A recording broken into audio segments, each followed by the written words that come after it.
Welcome to the Voice of UK News Updates.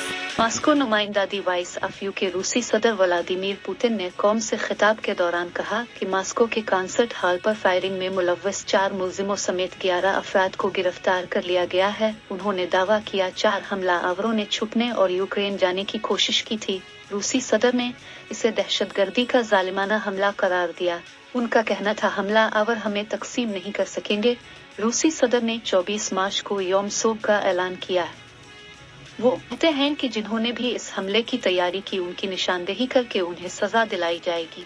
रूस की तहकीकाती committee के मुताबिक मरने वालों की लाशों की जांच की जा रही है। बदकिस्मती से मुतासरीन की तादाद में इजाफा हो सकता है। इब्तिदाई मालूमात के मुताबिक यूक्रेन की सरहद पर कुछ लोगों ने उन हमलावरों की रूस दाखिल होने में मदद की। रूस के मॉस्को के नवाही इलाके के कॉन्सर्ट हॉल में होने वाले हमले में हलाक अफराद की तादाद 150 से जायद हो गई, जबकि 187 से जायद अफराद जख्मी हैं।